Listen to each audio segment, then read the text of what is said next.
I think that a lot of people see canonicalization as kind of topical grouping, which... Want quality and free information on search engine optimization? Click on the link found in the description of this video. Click now. Kind of isn't right at all. The pages need to be either identical or near identical. There. Yeah. Exactly. Yeah, that's what it boils down to. Canonicalization is about duplication management. So basically, you want to remove duplications so that we don't have to crawl things multiple times, and we don't have to render and index things multiple times, and we also do not serve them all the time, like the same things basically in 3 different URLs. That's not good search results, really, right?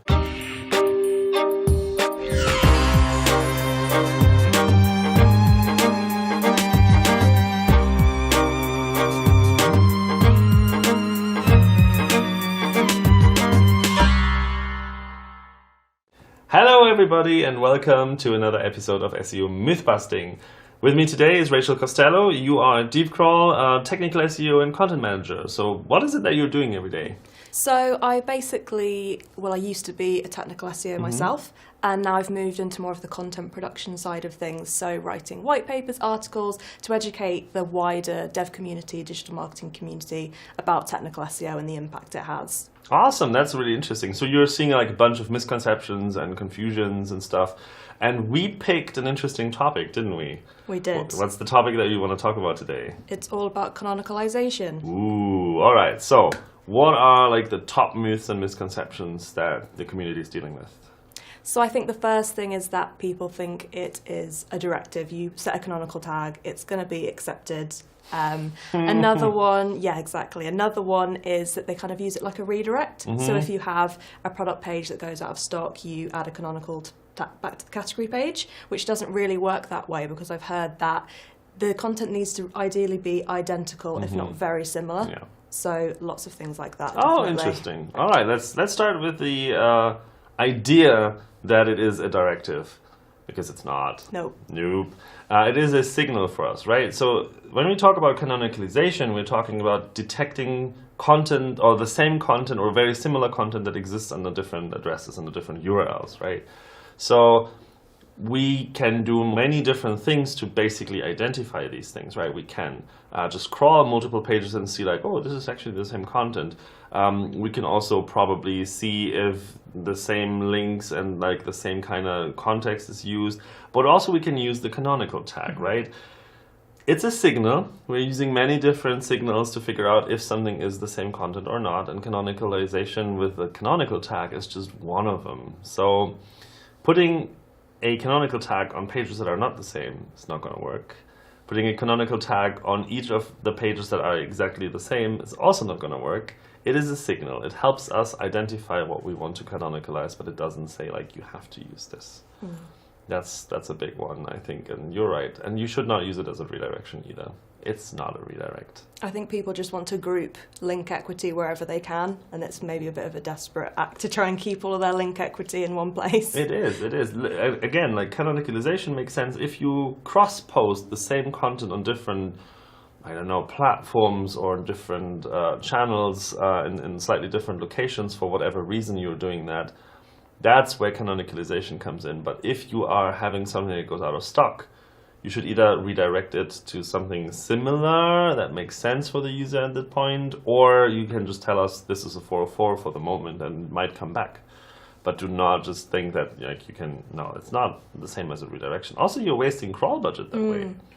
Because we are just not understanding like, oh, so you're saying this is the same as the other page, but it clearly is not. So we're just going to continue doing this. But if you have 2 pages that are identical and you're not canonicalizing them the way that it makes sense, then we kind of have to look into both as well. And sometimes you get these like flipping canonicals. Yeah. What are the typical problems that you're seeing that people are having besides these misconceptions? Like what are people doing that you think makes no sense? So I think people are just not quite sure. We've been trying to piece together what these different signals are that play into effect. So you've got redirect, sitemaps, backlinks and things like that. I think people are trying to weigh up how many of these signals they should add. Maybe they're kind of doing it like a maths equation, like if I do these 2 things, then this will mean that Google picks my canonical tag that I want. But it would just be interesting. I'm always interested to know more about how the signals are weighted, which ones are more preferential to others, because sometimes I see that maybe, this is just my theory, that maybe Google puts more weighting to signals that are more likely to have been implemented by a human rather than maybe an auto-generated setting. I don't know if that has any... Well, duplication and deduplication is actually done without much human interaction. So this is all automated signals. Right. But we do like content fingerprinting. We look at things like what is the gist of it really? What's the information here? How does this relate to the site structure? What does it say in the sitemap? So we're looking at a bunch of different factors, but they're mostly technical factors. Okay. Yeah, and we are basically scoring them on an ongoing basis. So it's not that we're like determining it once and then just stick to it. We are always looking at the fresh content that we got from crawl, and then have a look at like, does this change? If it changed, is it now very close to what it has been before? Now maybe something that is has been a duplication is no longer a duplicate because it has changed its content. So that's absolutely possible, right? But sometimes, especially when pretty much everything is showing up in the same URL structure and it's maybe like different language versions of the same thing, but it is the same content, then we might end up with a scoring that is very similar. So we have both versions, and let's say like one is 0.49 and one is 0.51 of what we think is a duplication of the other. Then it's really hard to pick which one will be the canonical, and that can change. Right, a change in, I don't know, how we crawl things, or how the crawler has fetched data and how it has been fetching the other pages beforehand might influence us to have like a tiny little bit of a jump in these two numbers, and then the other one is the canonical. So make sure that you're trying to give us as clear a signal as possible and not confuse the algorithms that are working with figuring out which one is the duplication of which other thing. Because if we are having two equal pieces of content, then how do we know which one we should pick? Exactly. And you don't want Google to be in that position where they feel like they have to pick for you, or Googlebot feels like it has to pick for you. And it makes everything more complicated on your side as well, especially if you're using things like Search Console, right? We're gathering data and showing you data based on the canonical. So if it starts flapping between two URLs, then that's going to look really weird.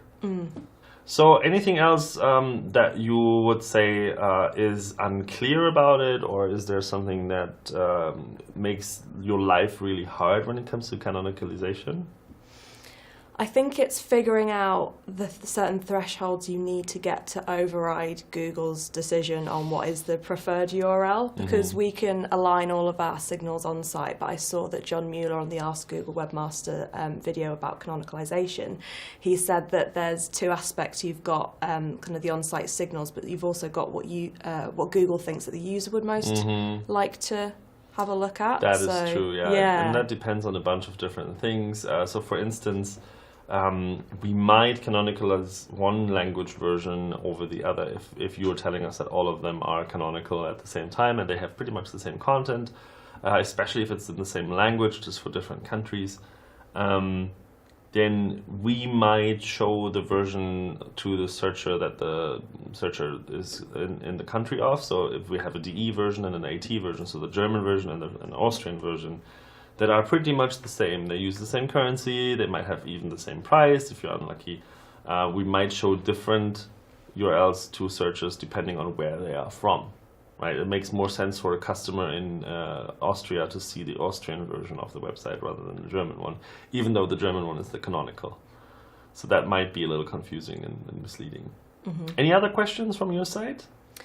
Yes, so there was one question I had in that, so if Google accepts the canonical tag on a page, that it will ignore any unique content on that page. But then that's interesting because surely the pages have to be identical in the first place. This is something I've heard, that if there's any unique content on the canonicalized page, it'll be ignored. So how would that work? Would the canonical tag not be accepted then, because they're slightly different pages?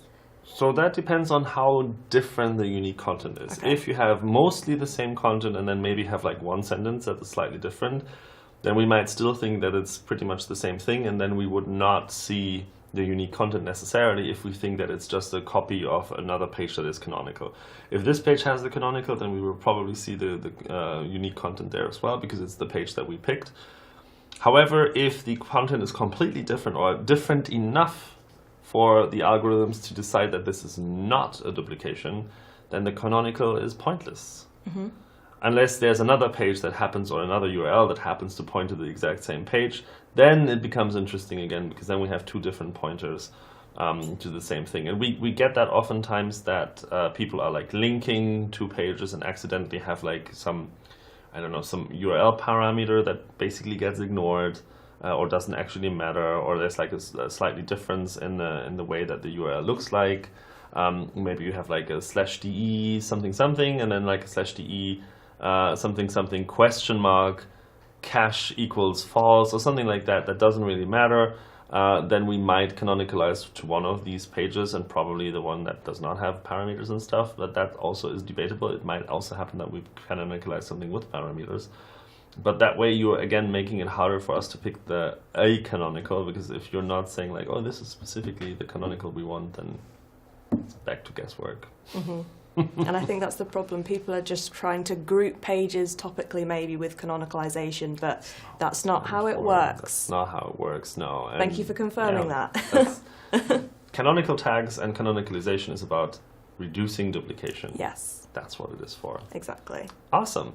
Rachel, thank you so much for being here and talking a little bit about canonicalization with me. And I think that was useful, and I hope you enjoyed it. Have a good time. Bye-bye. Hey everyone, I hope you liked the previous episode.